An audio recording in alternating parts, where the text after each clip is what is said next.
പുരോഹിത ദർശനത്തിലേക്ക് സ്വാഗതം. നമ്മുടെ ഇന്നത്തെ അതിഥി ബഹുമാനനായ ഉമ്മൻ കെ ജേക്കബച്ചനാണ്. പൂവത്തൂർ സെൻറ്റ് പോൾസ് മാർത്തോമ ഇടവകയുടെ വികാരിയാണ് അച്ഛൻ.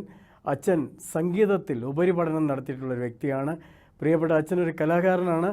അച്ഛനെ ഞാൻ സ്വാഗതം ചെയ്യുന്നു. അച്ഛാ നമസ്കാരം. അച്ഛൻ ഒരു കലാകാരനാണെന്ന് ഞാൻ പറയുന്നു. സംഗീതം അച്ഛൻ്റെ ജീവിതത്തിൻ്റെ ഭാഗമാണ്. ജീവിതഗന്ധിയായ സംഗീതത്തിലൂടെ സംവേദനം ചെയ്യുന്ന ആശയങ്ങൾ എന്തൊക്കെയാണ്? എന്താണ് സംഗീതത്തിൻ്റെ ഒരു പ്രസക്തി ഇന്ന്?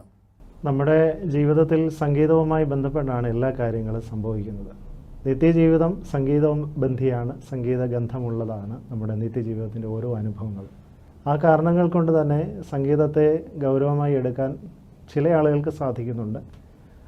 സാധാരണ ആളുകൾ സംഗീതവുമായി ബന്ധപ്പെട്ട അവരറിയാതെ തന്നെ അതിനെ ഉപാസിക്കുന്നുമുണ്ട്. ആയതിനാൽ സംഗീതം ജീവിതത്തിൻ്റെ എല്ലാ കാര്യങ്ങളെയും സംവേദനം ചെയ്യാൻ ഉപയോഗിക്കാൻ കഴിയുന്ന ഒരു മാധ്യമമാണ്. അതിനൊരു ജീവിതസ്പർശിയായ തലമുണ്ട്. സംഗീതം ഓരോ മനുഷ്യ ജീവിതത്തെയും സ്വാധീനിക്കുന്നതും മാറ്റിമറിക്കുന്നതുമായ അവസ്ഥയുണ്ട്. ആയതിനാൽ സംഗീതത്തെ ചെറുപ്പം മുതലേ ഇഷ്ടപ്പെടുകയും അതിൽ കുറേയധികം മുന്നോട്ട് പോകാൻ ആഗ്രഹിക്കുകയും ചെയ്ത ഒരു കുട്ടിക്കാലമായിരുന്നു എനിക്കുള്ളത്. അത്തരത്തിലുള്ള ഒരു വളർച്ചയുടെ കാലഘട്ടത്തിൽ സംഗീതത്തെ മനസ്സിലാക്കാനും അടുത്ത് ഇടപഴകാനും മനസ്സിലാക്കാനും ഒക്കെ ശ്രമിച്ചിട്ടുണ്ട്. പഠനകാലത്ത് തന്നെ സ്കൂളുകളിൽ, കോളേജസിൽ, യൂത്ത് ഫെസ്റ്റിവൽ, കലാലയത്തിലെ പല ആക്ടിവിറ്റീസിലൊക്കെ പാടുവാനും അത്തരത്തിൽ ഇടപെടുവാനും ഒക്കെ സാധിച്ചിട്ടുണ്ട്. അങ്ങനെ ഒരു കഴിവുണ്ടെന്ന് മനസ്സിലാക്കിയെടുത്തത് മുതൽ ഞാൻ അതിനെ ഗൗരവമായി സമീപിക്കാൻ ശ്രമിച്ചിട്ടുണ്ട്. ഓക്കെ, പോയിട്രി അല്ലെങ്കിൽ പോയം എന്ന് പറയുന്നത് spontaneous overflow of emotions and feelings ആണ്. അപ്പോൾ അച്ഛൻ ചെറുപ്പം മുതലേ ഇതിന് ഒരു സ്വാധീനമുണ്ടായിരുന്നു, അതിൻ്റെ ഒരു ഉപാസകനായി പ്രവർത്തിച്ചിരുന്നു. ഇത് ദൈവത്തിൻ്റെ ഒരു ഗിഫ്റ്റ് അല്ലേ? തീർച്ചയായും ദൈവത്തിൻ്റെ ഒരു ഗിഫ്റ്റാണ്. എല്ലാ കലകളും എല്ലാ താലന്തുകളും ദൈവത്തിൻ്റെ ദാനമാണ്. എന്നാൽ സംഗീതത്തിന് കുറേ കൂടെ പ്രാധാന്യം നമ്മുടെ ആരാധനാ ജീവിതവുമായി ബന്ധപ്പെട്ടുണ്ട്. ആയതുകൊണ്ട് സംഗീതത്തെ ഗൗരവമായി എടുത്തത് എൻ്റെ ജീവിതത്തിൽ ആരാധനാ ജീവിതത്തെ സജീവമാക്കിയിട്ടുണ്ട്. ഓക്കെ, അതിൽ കൂടെ ശുശ്രൂഷയിലേക്ക് വന്നപ്പോൾ അത് കുറേ കൂടെ എൻ്റെ ആത്മബന്ധമായ ഒരു ഉപാസനയായും മാധ്യമമായും സംഗീതം മാറി.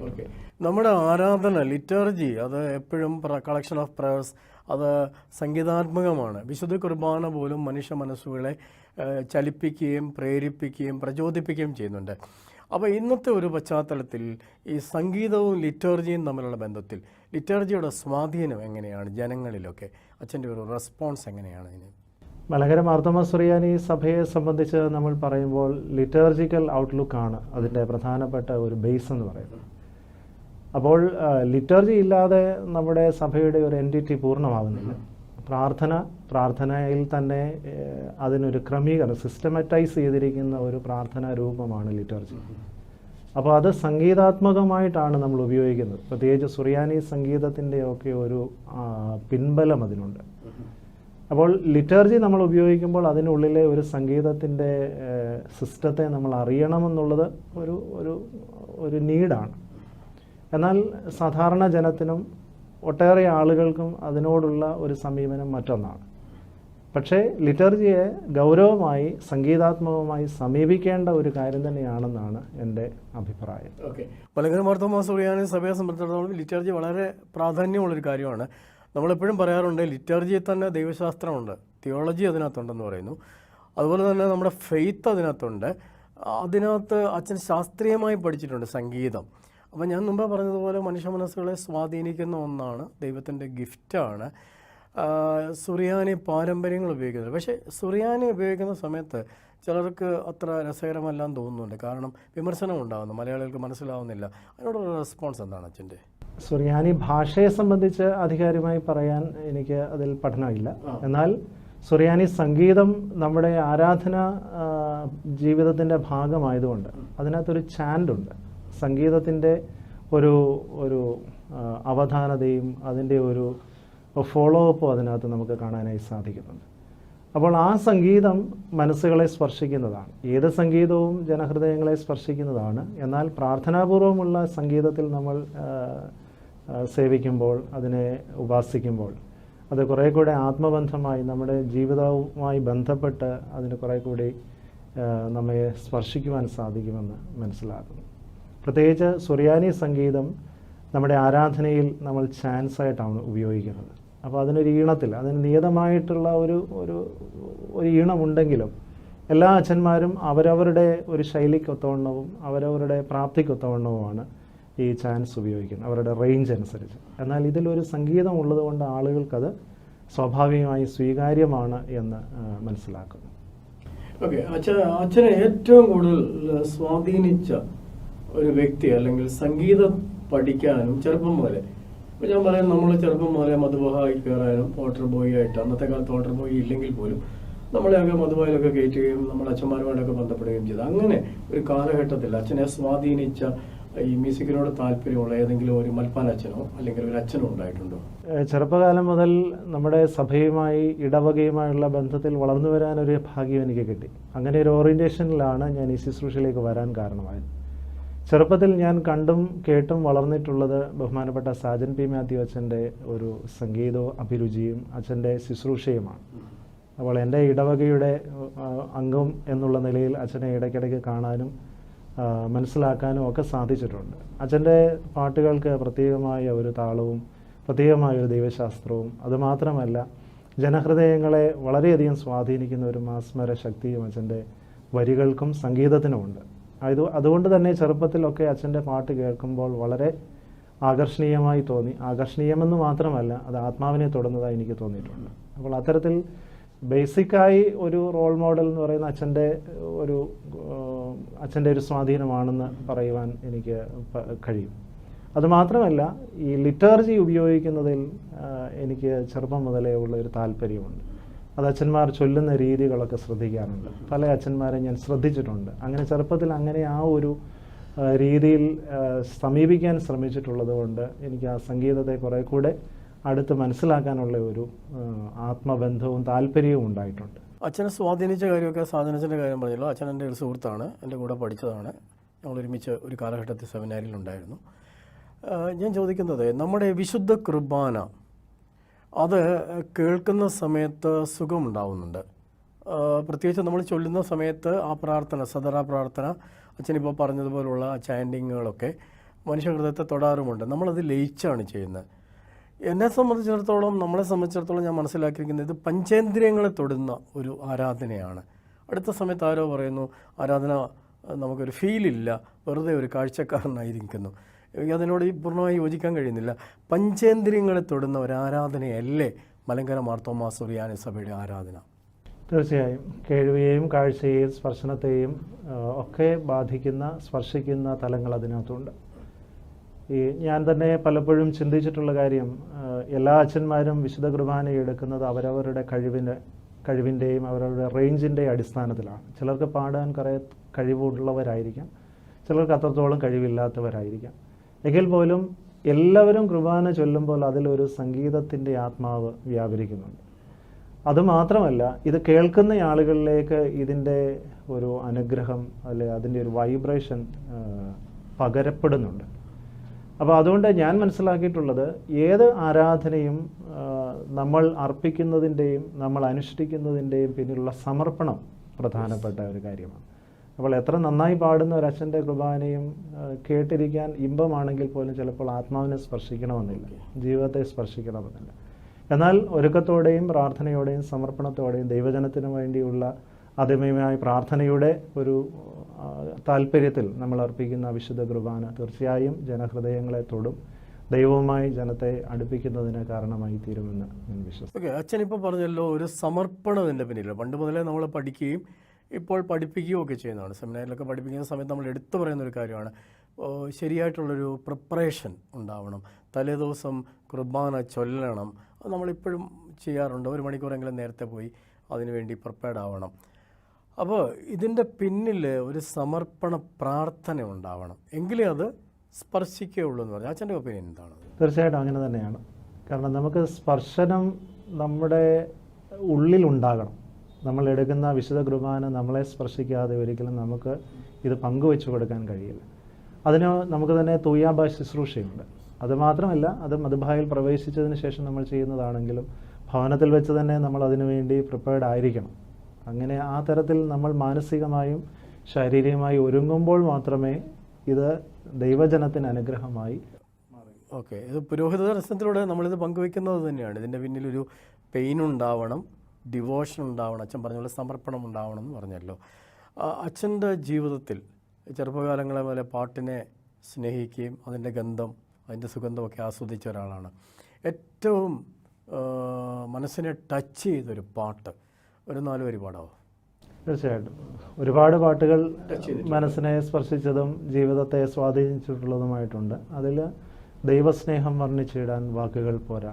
ആ പാട്ട് എന്നെ ഒത്തിരി സ്വാധീനിച്ചിട്ടുള്ളതും, എന്നാൽ അത് എല്ലായിടത്തും പാടാൻ പറ്റുന്ന ഒരു പാട്ടുമല്ല. നമ്മുടെ ആരാധനയിലൊക്കെ അത് പാടാൻ അല്പം പ്രയാസം, ഒരു സോളോ ടൈപ്പ് പാട്ടായതുകൊണ്ട് നമുക്ക് എല്ലാ ഒക്കേഷനിലും അത് പാടാൻ സാധിക്കുകയില്ലെങ്കിലും എൻ്റെ വളരെ പേഴ്സണൽ സ്പിരിച്വൽ എക്സ്പീരിയൻസിൽ ആ ഗാനത്തിന് വളരെയധികം പ്രസക്തിയുണ്ട്. ദൈവസ്നേഹം വർണ്ണിച്ചിടാൻ വാക്കുകൾ പോരാ, നന്ദി ചൊല്ലി തീർക്കുവാനേ ജീവിതം പോരാ, കഷ്ടപ്പാടിൻ കാലങ്ങളിൽ രക്ഷിക്കുന്ന സ്നേഹം ഓർത്താൽ എത്ര സ്തുതിച്ചാലും മതി വരുമോ, ദൈവസ്നേഹം വർണ്ണിച്ചിടാൻ വാക്കുകൾ പോരാ. അച്ഛൻ ബ്യൂട്ടിഫുൾ ആയിട്ടുള്ള സോങ് ആയിരുന്നു അച്ഛൻ പാടിയത്. എന്നാൽ അതിനകത്ത് തന്നെ ഒരുപാട് മീനിങ് ഉണ്ട്. ദൈവത്തെ ഇതിൽ കൂടുതൽ വർണ്ണിക്കാൻ പറ്റില്ല. എനിക്ക് ഭയങ്കര ഇഷ്ടമുള്ളൊരു പാട്ടുകൂടാണത്. പാട്ടുകൾ എഴുതിയതിന് ശേഷം പിന്നെ ട്യൂൺ ചെയ്യുന്നു, പിന്നെ അതിനെ ചിട്ടപ്പെടുത്തുന്നു. അങ്ങനെ ഒരു സ്ഥിതിവിശേഷം ഉണ്ടോ? അതെന്താണ് അങ്ങനെ വരുന്നത്? മീൻസ് അച്ഛൻ അറിയാമല്ലോ എന്നേക്കാൾ കൂടുതലായിട്ട്, ഒരു ക്രിറ്റിസിസം ഉണ്ടാവാമല്ലോ. അച്ഛൻ പറഞ്ഞത് ഒരു പ്രസക്തമായ ചോദ്യമാണ്. എന്നാൽ അതിനകത്ത് മറ്റൊരു വശം കൂടെ ഞാൻ പറയാം. സാധു കൊച്ചുഞ്ഞുപദേശി നവീകരണ കർത്താക്കളിൽ സുവിശേഷ പ്രസംഗകരിൽ പ്രധാനപ്പെട്ട ഒരാളാണ്. സുവിശേഷ സേനാനിയാണ്. അതെ അതെ. അദ്ദേഹത്തിൻ്റെ ലൈഫിൻ്റെ എക്സ്പീരിയൻസസ് ആണ് അദ്ദേഹത്തിൻ്റെ ഓരോ പാട്ടുകളുടെയും വരികൾ. അത് കാലാതിവർത്തിയാണ്, നമ്മുടെ ജീവിതഗന്ധിയാണ്, എല്ലാവരുടെയും ജീവിതവുമായി ബന്ധപ്പെടുന്നുണ്ട്. അദ്ദേഹത്തിൻ്റെ ജീവിതാനുഭവം നമ്മൾ പാടുമ്പോൾ നമ്മുടെ ജീവിതവുമായി അത് കണക്ടിവിറ്റി കിട്ടുന്നുണ്ട്. എന്നാൽ ആ കാലഘട്ടത്തിൽ എനിക്ക് തോന്നുന്നത് ഈ പാട്ടുകളുടെയൊക്കെ എണ്ണം വളരെ കുറവാണ്. വളരെ ചുരുങ്ങിയ ഗാനങ്ങളാണ്. അതും തന്നെ ഏതെങ്കിലും കൂട്ടായ്മയിലോ ഒരുമിച്ച് കൂടുന്ന സമയത്തോ കേട്ട് പഠിക്കുന്നതായിട്ടുള്ള ഗാനങ്ങളാണ്. അതുകൊണ്ട് തന്നെ ആളുകൾക്ക് അത് പ്രിയപ്പെട്ടതാണ്. പുതിയൊരു പാട്ട് പഠിക്കുന്നു, ആ പഠിക്കാനുള്ള സാഹചര്യങ്ങൾ, പാട്ടിൻ്റെ എണ്ണം വളരെ പരിമിതമാണ്. അപ്പോൾ അത് ജനകീയമാകുന്നതിന് അതൊരു കാരണമാണ്. എന്നാൽ ഇപ്പോഴത്തെ കാലത്ത് ഈ നമ്മൾ ജീവിക്കുന്ന ഈ സിറ്റുവേഷൻ എന്ന് പറയുന്നത് എല്ലാറ്റിനും ഒരു അതിപ്രസരമുള്ള കാലമാണ്. മാധ്യമങ്ങളുടെ ഒരു സ്വാധീനം, അതിൻ്റെ അതിപ്രസരം, അതിൽ കൂടി എല്ലാവർക്കും കലകൾ ആവിഷ്കരിക്കാനുള്ള ഒരു സ്വാതന്ത്ര്യവും സന്ദർഭവും കിട്ടുന്നു. അപ്പോൾ ആർക്കും ഒരു ഗായകനാകാം, ആർക്കും ഒരു ലിറിസിസ്റ്റ് ആകാം, ആർക്ക് വേണമെങ്കിലും തൻ്റെ കല അവതരിപ്പിക്കാൻ ഒരു പ്ലാറ്റ്ഫോം അവിടെയുണ്ട്. അപ്പോൾ അതുകൊണ്ട് തന്നെ എല്ലാ പാട്ടുകളും സ്വീകാര്യമായി മാറുകയില്ല. കുറേ അതിൽ തന്നെ എന്തെങ്കിലും ഒരു നിസ്തുലതയുള്ള ഗാനങ്ങളും ആശയങ്ങളുമൊക്കെ ആളുകൾ ഏറ്റെടുക്കും, അല്ലെങ്കിൽ ജനഹൃദയങ്ങളിൽ അത് ചിരപ്രതിഷ്ഠ നേടും. അപ്പോൾ അതുകൊണ്ട് എല്ലാ പാട്ടുകളും ആവിഷ്കരിക്കുന്നതും പാടുന്നതും എഴുതുന്നതുമൊക്കെ നല്ല ഉദ്ദേശത്തിൽ തന്നെ ആയിരിക്കാം. പക്ഷേ അത് സ്വീകരണത്തിൻ്റെ തലത്തിൽ വരുമ്പോൾ ഈ പറഞ്ഞ കാര്യങ്ങൾ അവിടെ പ്രസക്തമാണ്. ജീവിതാനുഭവങ്ങൾ പാട്ട് നമുക്ക് കിട്ടണം. കല എന്ന് പറയുന്നത് ദൈവത്തിൻ്റെ ഗിഫ്റ്റാണെന്ന് ഞാൻ വിശ്വസിക്കുന്നുണ്ട്. ആകാശം ദൈവത്തിൻ്റെ കൈവേല പ്രസിദ്ധമാക്കുന്നത് പോലെ ജീവിതത്തിലെ ഓരോ പ്രതിസന്ധികളിൽ നമ്മുടെ വിശ്വാസം രൂപപ്പെടുത്തുന്ന പോലെ തന്നെ വിശ്വാസത്തിൽ നിന്ന് ഉടലെടുക്കുന്നതാവണം പാട്ടുകളെന്ന് പറയണം. അപ്പോൾ അതുപോലെ തന്നെ ഞാൻ ചോദിക്കുന്ന, അച്ഛൻ്റെ ചെറുപ്പകാലങ്ങളിൽ സൺഡേ സ്കൂൾ പോകാനായിട്ട് ഇടയായിട്ടുണ്ട്. പൗരോഹിത്യ ശുശ്രൂഷയിലേക്ക് വരാനായിട്ടൊരു കാരണമുണ്ടായി. വേണമെങ്കിൽ ഒരു സെക്യുലർ ഫീൽഡിൽ ഒരു പാട്ടുകാരനാണ് അച്ഛനിപ്പം. ശാസ്ത്രീയമായി സംഗീതം പഠിച്ച ആളാണ്, പ്രത്യേകിച്ച് അതിനകത്ത് ഡിഗ്രി എടുത്ത ആളാണ്. അപ്പോൾ അച്ഛന് വേണമെങ്കിൽ ഒരു സെക്യുലർ ഫീൽഡിൽ, there is no secular and sacred, അപ്പോൾ അങ്ങനെ ഒരു ചിന്താധാരയിൽ പോലും ഞാൻ പറയുകയാണെങ്കിൽ അച്ഛനാവാൻ വരാനുള്ള പ്രത്യേക കാരണം എന്താണ്? ഞാൻ ജനിച്ച് വളർത്തപ്പെട്ടത് ഒരു സാധാരണ മാർത്തോമാ കുടുംബത്തിലാണ്. വലിയപ്പച്ചൻ വലിയമ്മച്ചി ഒക്കെയുള്ള ഒരു വലിയ കുടുംബത്തിലെ ഒരു അംഗമായിട്ടാണ് ഞാൻ ജനിച്ച് വളർത്തപ്പെടുന്നത്. തീർച്ചയായിട്ടും അവരുടെ ഒരു സ്വാധീനം അത് ചെറുപ്പം മുതലേ എൻ്റെ പിന്നാലെയുണ്ട്. അപ്പോൾ എവിടെ പോയാലും ഏത് സാഹചര്യത്തിലായിരുന്നാലും പറയുന്നത് ഓർമ്മ വരും. എവിടെ പോയാലും നീ ദൈവത്തിന് സമർപ്പിക്കപ്പെട്ടയാളാണ്, ദൈവവൈതലാണ്. അതെ, അങ്ങനെ ഒരു ഓർമ്മപ്പെടുത്തൽ എപ്പോഴും ഇങ്ങനെ ഹോണ്ട് ചെയ്യുമായിരുന്നു. ഹോണ്ട് ചെയ്യുക എന്ന് പറഞ്ഞാൽ എന്നെ പിന്തുടർന്ന് വരുമായിരുന്നു. അതുമാത്രമല്ല, ചെറുപ്പം മുതൽ എന്നെ സ്വാധീനിച്ച ഒരു വ്യക്തിത്വമാണ്, ഈ ശുശ്രൂഷയിലേക്ക് എന്നെ സ്വാധീനിച്ച ഒരു വ്യക്തിത്വമാണ് എൻ്റെ ഫാദറിൻ്റെ സഹോദരൻ MK ജേക്കബ് അച്ഛൻ. അച്ഛൻ ഇപ്പോൾ ശുശ്രൂഷയിൽ നിന്ന് വിരമിച്ചു, വിശ്രമ ജീവിതം നയിക്കുകയാണ്.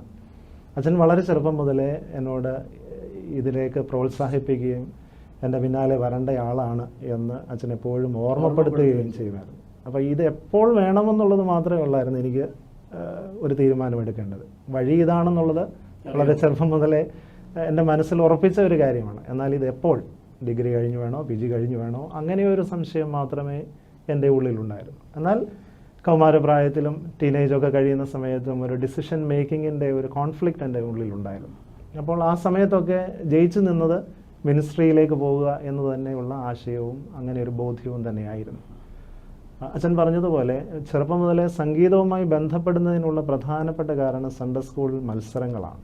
സൺഡേ സ്കൂളിലെ മത്സരങ്ങളിൽ പങ്കെടുത്ത് എനിക്ക് അങ്ങനെ 1-2 സമ്മാനങ്ങൾ കിട്ടിക്കഴിഞ്ഞപ്പോഴാണ് എനിക്കിങ്ങനെ പാടാനുള്ള ഒരു കഴിവ്, സാധാരണയിൽ കൂടുതലായി പാടാനൊരു കഴിവുണ്ടെന്നുള്ള ഒരു തിരിച്ചറിവ് എനിക്കുണ്ടായിരുന്നു. അതൊരു വലിയൊരു തിരിച്ചറിവും അങ്ങനെ ഒരു സന്ദർഭം എനിക്ക് കിട്ടിയത് വലിയ ദൈവത്തിൻ്റെ കൃപയുമാണ്. രണ്ടാമത്, ഇടവകയുടെ ഗായക സംഘം. വളരെ ചെറുപ്പം, ഒരു 7ാം ക്ലാസ്സിലോ 8ാം ക്ലാസ്സിലോ ഒക്കെ പഠിക്കുന്ന സമയത്ത് ഇടവകയുടെ ഗായക സംഘത്തിൽ ഒരു അംഗമായി തീർന്നു. ആ സമയം മുതൽ എനിക്ക് കിട്ടിയ കൊയറിലെ ഒരു നർച്ചറിങ്, അത് ഈ സംഗീതവുമായി ബന്ധപ്പെട്ട്, ദൈവവുമായി ബന്ധപ്പെട്ട്, ദൈവശാസ്ത്രവുമായി ഒക്കെ ബന്ധപ്പെട്ട് എന്നെ ചേർത്ത് നിർത്തിയ ഒരു ഫാക്ടറാണ്.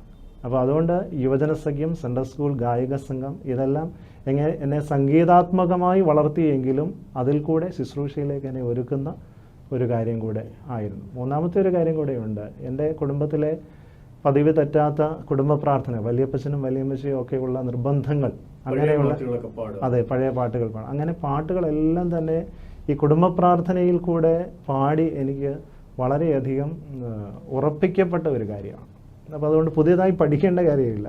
എന്നാൽ ചില താളങ്ങളിലും രാഗങ്ങളിലും ഒക്കെ വ്യത്യാസമുണ്ടെന്ന് മാത്രമേ, പക്ഷേ പാട്ടുകൾ സുപരിചിതമാണ്. ഓക്കെ അച്ഛാ, സംഗീതം, നമ്മൾ ഇത്ര നേരം സംഗീതത്തെ പറ്റി പറയായിരുന്നു. എനിക്ക് തോന്നുന്നു അച്ഛൻ പറഞ്ഞതുപോലെ തന്നെ നമ്മളെല്ലാം വളർന്നു വന്നത് യുവജന സഖ്യം, പള്ളിയുടെ പരിസരമുറ്റം, അച്ഛന്മാരുടെ തലോടൽ, സ്നേഹം, കരുതൽ, ഇതൊക്കെയാണ് നമ്മളെ ഒരു അംഗീകാരം കിട്ടുന്നത്. യുവജന സഖ്യത്തിലൊക്കെയാണ് ഒരു പാട്ട് പാടുന്നു, ഒരു പ്രസംഗത്തിൽ സമ്മാനം കിട്ടുന്നു, അംഗീകാരം കിട്ടുന്നു. ഇന്നത്തെ തലമുറയ്ക്ക് ഇത് വേണ്ടത്ര യൂട്ടിലൈസ് ചെയ്യാൻ പറ്റുന്നില്ലേ എന്നൊരു സംശയം എനിക്കുണ്ട്. അതിന് കാരണം എന്നാണ്? പ്രത്യേകിച്ച് ഞാൻ പറയുകയാണെങ്കിൽ എനിക്ക് തോന്നുന്നു ഞങ്ങളൊക്കെ കൊയറിനകത്ത് വീട്ടിൽ നിന്ന് തല്ലി ഓടിച്ചു വിടുമായിരുന്നു. കൊയറിനകത്ത് പോകും, ആരെങ്കിലും മരിച്ചാൽ അവിടെ പോയിരുന്ന പാട്, അതുപോലെ തന്നെ കൊയറിനകത്ത് ചെല്ലുമ്പോൾ വിയമാത്തനച്ചനൊക്കെ നമ്മളെ പരിശോധിച്ചിട്ട് ഒന്നുമില്ലാത്ത നമ്മളെയൊക്കെ സെലക്ട് ചെയ്യുന്നു. അപ്പോൾ നമുക്കൊരു അംഗീകാരം കിട്ടുകയാണ്. ഇന്ന് എന്തെല്ലാം സംവിധാനങ്ങൾ ഉണ്ടാക്കിയാലും യുവജനങ്ങൾ ഒരു പക്ഷേ ഇതിനകത്തൊക്കെ എന്തോ ഒരു വൈമുഖം കാണിക്കുന്നുണ്ടെന്ന് എൻ്റെ വിചാരം. അച്ഛൻ്റെ ഒപ്പീനിയൻ എങ്ങനെയാണത്? ഈ കാലത്തിൻ്റെ ഒരു മാറ്റം നമ്മൾ കാണാതെ പോകരുത്, സമയത്തിൻ്റെ ഒരു പരിമിതി, 3 പ്രയോറിറ്റീസ് എല്ലാം മാറി. കാരണം നമ്മുടെ കാലഘട്ടത്തിൽ എന്നേക്കാൾ കുറേ കൂടെ വർഷങ്ങൾക്ക് മുമ്പാണ് അച്ഛൻ്റെ ഒരു ഫോർമേഷനൊക്കെ നടക്കുന്നത്. അപ്പോൾ ആ കാലഘട്ടത്തിലൊക്കെ ഇതല്ലാതെ മറ്റൊന്നും നമ്മളെ സ്വാധീനിക്കാനില്ല. അതായത് നന്മയിലേക്കും ദൈവിക കൃപയിലേക്കും നമ്മളെ നയിക്കുവാൻ ഇടവക, കൂദാശ മുഖാന്തരങ്ങൾ, കൂടിവരവുകൾ, യുവജന സഖ്യം, ഇങ്ങനെയുള്ള സംഘടനാ പ്രവർത്തനങ്ങൾ, അതൊക്കെ മാത്രമേ ഉള്ളൂ നമ്മളെ ഫോം ചെയ്യാനായി. എന്നാൽ ഇന്ന് അങ്ങനെയല്ല. ഇന്ന് സെക്കുലർ ഫീൽഡിൽ കരിയർ ഗൈഡൻസ്, അവരുടെ പ്രയോറിറ്റി, പ്രൊഫഷണൽ സക്സസ്, ഇങ്ങനെയുള്ള കാര്യങ്ങളെല്ലാം അവരുടെ പിന്നാലെ പല കാര്യങ്ങളുണ്ട്, അവരുടെ മുമ്പിൽ വച്ചിരിക്കുന്ന ഓപ്ഷൻസ്.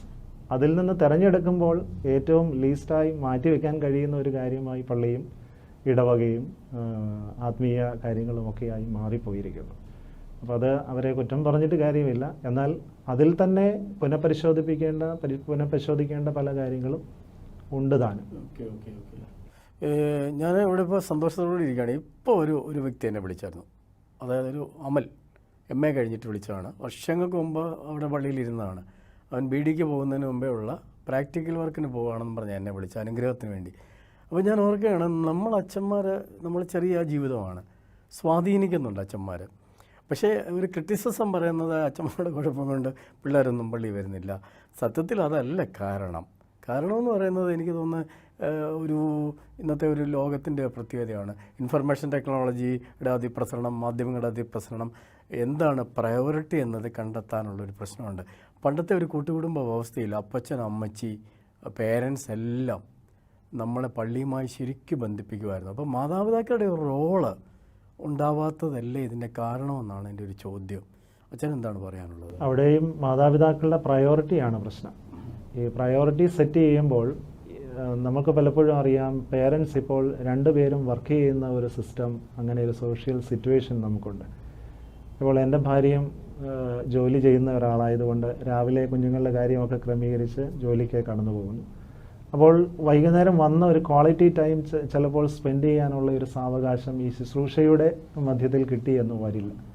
അപ്പോൾ അതൊക്കെ തീർച്ചയായും ഒരു ഫാക്ടറാണ് നമ്മുടെ കുഞ്ഞുങ്ങൾക്ക് വേണ്ടി മതിയായ സമയം കൊടുക്കാൻ കഴിയാതെ പോകുന്നതും അവരുടെ ക്വാളിറ്റി, അവരുടെ ഉള്ളിലെ സ്പാർക്കൊക്കെ കണ്ടുപിടിക്കാൻ നമുക്ക് ചിലപ്പോൾ വൈകിപ്പോയേക്കാം. അപ്പോൾ അതൊക്കെ പ്രധാനപ്പെട്ട ഒരു കാര്യമാണ്. പേരൻസിനും ചിലപ്പോൾ അത് പറ്റിയെന്ന് വരില്ല. കാരണം ഇന്നത്തെ ഒരു പ്രഷറൈസ്ഡ് സിറ്റുവേഷനാണ്, ജീവിക്കാനുള്ള അതിജീവനത്തിൻ്റെ ഒരു കാലഘട്ടമാണ്. നെട്ടോട്ടം ഓടിയേ മതിയാകും. അപ്പോൾ അങ്ങനെ ഒരു സാഹചര്യത്തിൽ നമ്മുടെ അച്ഛന്മാരുടെ ഒരു റോള് വളരെ പ്രധാനമാണെങ്കിലും നമ്മളെപ്പോഴും എല്ലാവർക്കും അവൈലബിൾ അല്ല. അതുപോലെ ജനങ്ങളും നമ്മൾക്ക് അവൈലബിൾ അല്ല. അവരുടെ ഒരു പ്രധാനപ്പെട്ട ക്രൂഷ്യൽ സിറ്റുവേഷൻസിലാണ് നമ്മൾ അവരെ പലപ്പോഴും കാണുകയും അവരുമായിട്ട് ഇൻട്രാക്ട് ചെയ്യുകയും ചെയ്തത്. നമുക്കറിയാം, E.J. ജോർജ് അച്ഛൻ കടന്നുപോയിട്ട് അധികമായില്ല. E.J. ജോർജ് അച്ഛൻ്റെയൊക്കെ ജീവിതത്തെ നമ്മളുമായി ബന്ധപ്പെട്ട് നമ്മൾ താരതമ്യപ്പെടുത്തുമ്പോൾ നമുക്ക് എത്ര ചെറിയ മനുഷ്യരും എത്ര ചെറിയ വൈദികരുമാണ് എന്ന് നമുക്കറിയാം. കാരണം ഓരോരുത്തരെയും പേര് ചൊല്ലി വിളിക്കുന്ന ഒരിടയൻ, ആ ഒരു സങ്കല്പവും ആ ഒരു റോൾ മോഡലും നമ്മുടെ മുമ്പിലുണ്ട്. ഈ കാലത്താണ് അച്ഛൻ വിരമിക്കുന്നത്, ഈ കാലത്താണ് അച്ഛൻ വിട പറയുന്നത്. അപ്പോൾ ഇതൊക്കെ സാധ്യമാണ്, പക്ഷേ നമ്മുടെ ജീവിതത്തിൻ്റെ തിരക്കുകൾ കൊണ്ട് നമുക്കത് എത്തിപ്പിടിക്കാനും പറ്റുന്നില്ല എന്നുള്ളതാണ്. നമ്മൾ പറഞ്ഞു വരുന്നത് പേരൻസിനോടൊപ്പം തന്നെ പേരൻസ് അവർ ഹെൽപ്പ് ചെയ്യണം, അച്ഛന്മാർക്ക് ഗൈഡ് ലൈനേ ആകാൻ പറ്റുള്ളൂ. കാരണം നമ്മളെല്ലാം ലിങ്ക് ചെയ്ത് ബിബ്ലിക്കൽ അണ്ടർസ്റ്റാൻഡിങ് തന്നെ ശമൂവേൽ ബാലനെ വിടുന്ന പോലെ പള്ളിയുമായി ബന്ധിപ്പിക്കുന്ന പേരൻസ്, അച്ഛൻ മുത്തച്ഛൻ്റെയും അല്ലെങ്കിൽ അമ്മച്ചിയുടെയും കാര്യമൊക്കെ പറയുമ്പോൾ ആ വൃദ്ധജനങ്ങൾ ദർശനമുള്ളവരായിരുന്നു. അവർ അൾട്ടിമേറ്റായിട്ട് അവർ ചെയ്ത് ദൈവത്തോട് ബന്ധിപ്പിക്കുകയായിരുന്നു. രാവിലെയൊക്കെ നമ്മൾ പാട്ട് കേൾക്കുമ്പോൾ ഉന്മേഷം ഉണ്ടാവുന്നുണ്ട്, നമുക്കൊരു പോസിറ്റീവ് എനർജി തരുന്നുണ്ട്. സംഗീതം തെറാപ്പിയാണ് എന്ന് പറയുമ്പോൾ ഇത് രോഗികൾക്ക് ആശ്വാസം നൽകുന്നു, മനസ്സിന് ആശ്വാസം നൽകുന്നു. അച്ഛൻ്റെ ഒപ്പീനിയൻ എങ്ങനെയാണ്? ഇപ്പോഴത്തെ നിലയിലുള്ള ഒരു പഠനത്തിൻ്റെയും അന്വേഷണത്തിൻ്റെയും ഒരു കണ്ടെത്തലാണ് മ്യൂസിക് തെറാപ്പി. കാരണം അതുണ്ടാക്കുന്ന കറൻറ്റ്സ്, അതിൻ്റെ വേവ്സ് വേറെതാണ്. അപ്പം ഓരോ രോഗികൾക്ക്, മൈഗ്രെയിൻ ഉള്ള ഒരാൾ കേൾക്കേണ്ട രാഗം വ്യത്യാസമാണ്. അതുപോലെ തന്നെ കാർഡിയാക് പ്രശ്നങ്ങളുള്ള ഒരു രോഗി കേൾക്കേണ്ട രാഗം വ്യത്യാസമാണ്. അപ്പോൾ അതുകൊണ്ട് തന്നെയാണ് ആരാധന സംഗീതാത്മകമാവണമെന്നും കൊയർ ശക്തമാവണമെന്നും പലപ്പോഴും നമ്മൾ പറയുകയും പ്രചോദിപ്പിക്കുകയൊക്കെ ചെയ്യുന്നത്. ഈ തിരിച്ചറിവുകൾ ഈ കാലഘട്ടത്തിൻ്റെ ഒരു പ്രത്യേകതയാണ്. അച്ഛന് എന്താണ് അതിനെക്കുറിച്ച് കൂടുതലായിട്ട് പറയാനായിട്ടുള്ളത്? നമ്മുടെ ആരാധനാ സംഗീതം മാത്രമല്ല, ചർച്ച് മ്യൂസിക് വളരെ ഗൗരവമായി നമ്മൾ എടുത്തേ മതിയാവും. അതിന് പല കാരണങ്ങളുണ്ട്. അതിലൊന്ന് അച്ഛൻ ആദ്യം പറഞ്ഞതുപോലെ നമ്മുടെ തിയോളജി എല്ലാം നമ്മുടെ ലിറ്റർജിയിലാണ്. അവിടെ നമ്മൾ പാടുന്ന പാട്ടുകളാണ് നമ്മുടെ ഉണ്മയെയും നമ്മുടെ അഡ്രസ്സിനെയും എക്സ്പ്രസ് ചെയ്യുന്നത്. അപ്പോൾ അതുകൊണ്ട് തന്നെ നമ്മൾ ഈ പാട്ടുകളെല്ലാം, ഉദാഹരണത്തിന് മാർത്തോമ സുറിയാനി സഭയുടെ പ്രത്യേകത, നമ്മൾ 4 വിധത്തിലുള്ള പാട്ടുകൾ ഉപയോഗിക്കുന്നുണ്ട്. 4 സംഗീത ശാഖകളെ സമന്വയിക്കുന്ന ഒരു ചർച്ച് മ്യൂസിക് സിസ്റ്റമാണ് നമുക്കുള്ളത്. ഒന്ന് ഈസ്റ്റേൺ, അതായത് ഭാരത സംഗീതം. 2 വെസ്റ്റേൺ, നമ്മൾ ഹാർമണിയൊക്കെ പാടുന്നത്, ഇംഗ്ലീഷ് മൊഴിമാറ്റം ചെയ്ത് വന്നിരിക്കുന്ന പാശ്ചാത്യ രീതിയിലുള്ള പാട്ടുകൾ. 3 ലിറ്റർജിക്കൽ, സുറിയാനി സംഗീതം. അത് നമ്മുടെ ആരാധനയിലും കുദാശകളിലും എല്ലാം തുടർച്ചയായി നമ്മൾ ഉപയോഗിക്കുന്ന കാര്യം. അത് ജനങ്ങളെ പ്രത്യേകിച്ച് പഠിപ്പിക്കേണ്ട കാര്യമില്ല, കാരണം അവർ ചെറുപ്പം മുതലേ പഠിച്ചു വരുന്ന കാര്യമാണ്. 4മത്തേതാണ് നമ്മുടെ മാരാമൺ കൺവെൻഷനുമായി ബന്ധപ്പെട്ട ഉണർവ് ഗാനശാല. ഇങ്ങനെ 4 ഗാനശാഖകൾ സമന്വയിക്കുന്ന ഒരു സഭാ സംഗീതം ലോകത്തിൽ മറ്റൊരു സഭയ്ക്ക് അവകാശപ്പെടാനില്ല. തീർച്ചയായും. അത് നമ്മുടെ മാതാപിതാക്കന്മാരെ, പൂർവ്വ മാതാപിതാക്കന്മാരെ സഭാ സംഗീതത്തെ എത്രമാത്രം ഗൗരവത്തോടെ എടുത്തു എന്ന് നമ്മൾ അറിയേണ്ട കാര്യമാണ്. അതോടൊപ്പം തന്നെ ഈ മാരാമൺ കൺവെൻഷനിൽ വരുന്ന പാട്ടുകൾ പലപ്പോഴും നമ്മൾ ഔട്ട്ഡേറ്റഡ് ആയിട്ടും കളയും. 2 വർഷം പാടി കഴിയുമ്പോൾ അത് മാറും. പക്ഷേ നമ്മുടെ ചുറ്റുപാടും നോക്കുക, പന്തക്കോസ്, മറ്റ് കരിസ്മാറ്റിക് മൂവ്മെൻറ്റ്സിലൊക്കെ ഉള്ള സെക്റ്റുകൾ അല്ലെങ്കിൽ സഭകളൊക്കെ ഈ പാട്ടുകൾ വളരെ ഗൗരവത്തോടെ ഏറ്റെടുക്കുന്നുമുണ്ട്. അച്ഛൻ്റെ കുടുംബത്തെ പറ്റി പറയാമോ? എനിക്ക് ഭാര്യ, 2 മക്കൾ. എൻ്റെ വൈഫിൻ്റെ പേര് കൃപ. 2 പെൺമക്കളാണ്. മൂത്തയാൾ 5ാം ക്ലാസ്സിൽ പഠിക്കുന്നു, ദയ രണ്ടാമത്തെ മോൾ UKG പഠിക്കുന്നു, ദിവ. ഓക്കെ. എൻ്റെ ഭാര്യ മാർത്തോമ സഭയിലെ ഒരു വൈദികൻ്റെ മകളാണ്. TP സക്രിയാച്ചൻ്റെ മൂത്ത മകളാണ് എൻ്റെ ഭാര്യ. ശരിക്കും സംഗീതാത്മകമായ ഒരു ശൈലിയിൽ തന്നെ ദർശനങ്ങളെ പങ്കുവയ്ക്കുകയും ചെയ്തതിൽ നന്ദിയുണ്ട്. അച്ഛനെല്ലാം നന്മകളും ഞാൻ നേരുകയാണ്. Thank you. ഇന്നത്തെ എപ്പിസോഡ് ഇവിടെ അവസാനിക്കുകയാണ്. അടുത്ത എപ്പിസോഡിൽ മറ്റൊരു അതിഥിയുമായി നമുക്ക് കണ്ടുമുട്ടാം.